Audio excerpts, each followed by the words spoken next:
Welcome back to Athletic Everyday Day number 341.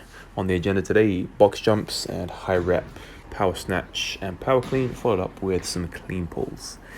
This workout I figured I would just do in my home garage. The gym that I train at regularly is open, not the best times on weekends, opens at 9 and closes at 5:30.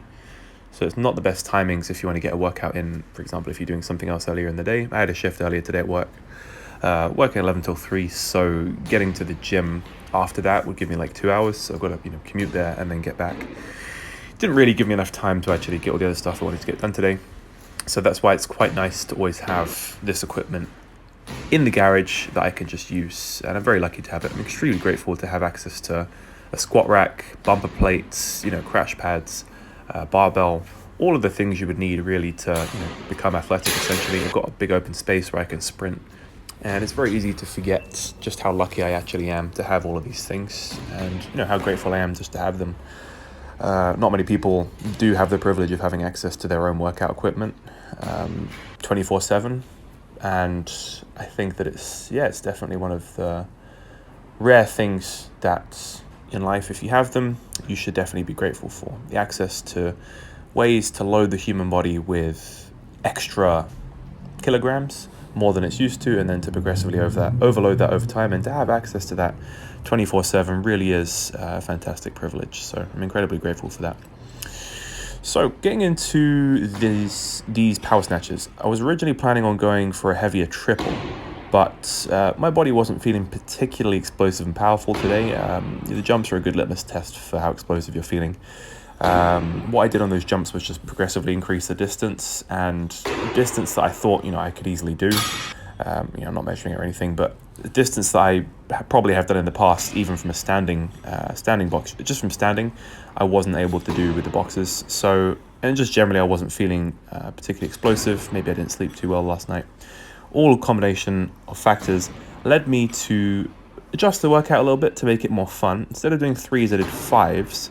And I just wanted to do them not as fast as possible, but I wanted to make them as snappy and quick as possible, so that I'm kind of just like almost doing barbell cycling, but getting into a nice rhythm in between the reps. You pause, and then I just go straight down for the next rep. So I quite like doing this. You could almost think of it as like when you do higher rep weightlifting work like this, it really forces you to groove an efficient movement pattern and to groove a efficient way to do the technique for the lift. This is something that CrossFitters will commonly do. They'll do like cyclical reps for a hang power clean or a power clean or a deadlift, or whatever movement pattern they're doing, or even ring muscle ups, for instance. The benefit of doing it like that means obviously that you can get more reps in and extend in a shorter period of time, which is the name of the game in CrossFit. But also it does force you to then cut out all of the inefficiencies in the movement pattern.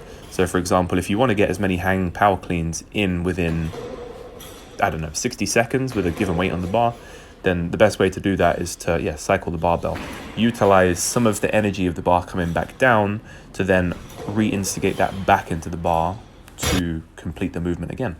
I think that in terms of just athletic development, there is definitely some value to this, most notably for just technique and form improvement, as well as grooving the movement pattern. Getting lots and lots of reps in a short space of time is going to work wonders for your technique, especially if you're new to weightlifting.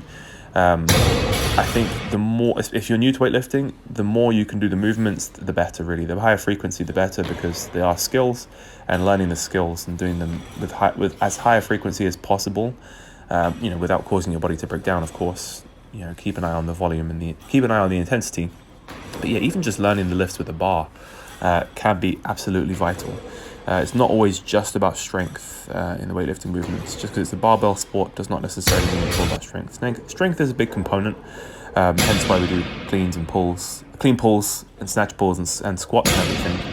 But the technique and doing the full lift is probably, or I would say arguably, more important than strength. Hence why, for example, a powerlifter may go into weightlifting and then wonder why they can't. Say that, for example, they've got a 300 kilo squat and then they wonder why they can't even snatch 80 kilos. It's because they don't have the technique, they don't have the ability, and they haven't learned the lifts. Just because you've got a heavy squat does not mean that you're going to be able to snatch, heavy weights instantly. But that being said, once you've got the technique, strength is then the limiting factor. So that's essentially what I'm working on now, hence why the clean pause. Anyway, that is more or less it for today's workout, guys. Really appreciate the view. Hope you're enjoying the basement garage vibes. And as always, stay athletic. Peace.